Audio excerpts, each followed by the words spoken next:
Good evening, my name is Pastor Jim Dawson, and I will begin our reading this evening in John chapter 13. It was just before the Passover feast.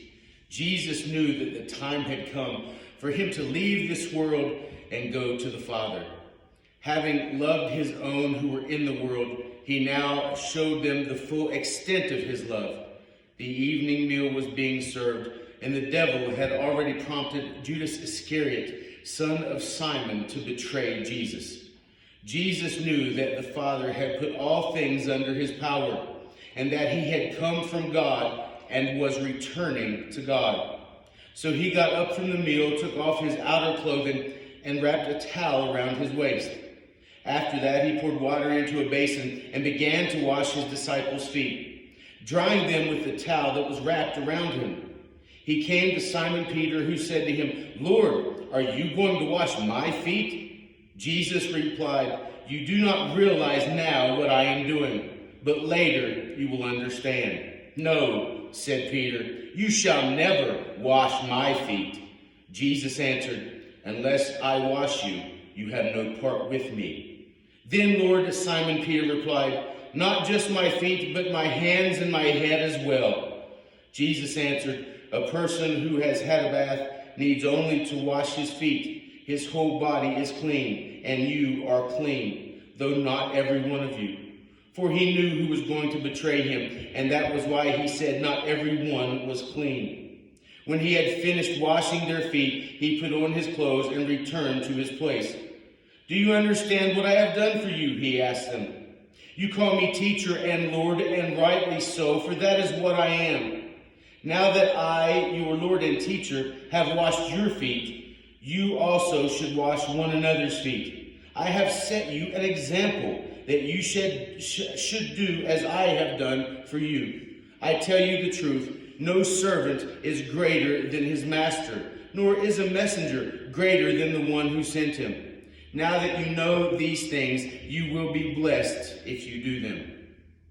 And he said to them, "I have eagerly desired to eat this Passover with you before I suffer. For I tell you, I will not eat it again until it finds fulfillment in the kingdom of God." After taking the cup, he gave thanks and said, "Take this and divide it among you. For I tell you, I will not drink again of the fruit of the vine until the kingdom of God comes." And he took the bread, gave thanks, and broke it, and gave it to them, saying, "This is my body given for you. Do this in remembrance of me." In the same way, after the supper, he took the cup, saying, "This cup is the new covenant in my blood, which is poured out for you. But the hand of him who is going to betray me is with mine on the table. The Son of Man will go as it has been decreed, but woe to that man who betrays him." They began to question among themselves which of them it might be who would do this. They were very sad and began to say to him one after the other, "Surely not I, Lord." Jesus replied, "The one who has dipped his hand into the bowl with me will betray me. The Son of Man will go just as it is written about him. But woe to that man who betrays the Son of Man. It would be better for him if he had not been born." Then Judas, the one who would betray him, said, "Surely not I, Rabbi." Jesus answered, "Yes, it is you." His disciples stared at one another, at a loss to know which of them he meant. One of them, the disciple whom Jesus loved, was reclining next to him. Simon Peter motioned to this disciple and said, "Ask him which one he means." Leaning back against Jesus, he asked, "Lord, who is it?" Jesus answered, "It is the one to whom I will give this piece of bread when I have dipped it in the dish." Then dipping the piece of bread, he gave it to Judas Iscariot, son of Simon. As soon as Judas took the bread, Satan entered into him. "What you are about to do, do quickly," Jesus told him. But no one at the meal understood why Jesus said this to him.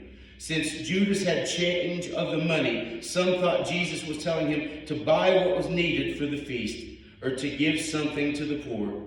As soon as Judas had taken the bread, he went out, and it was night.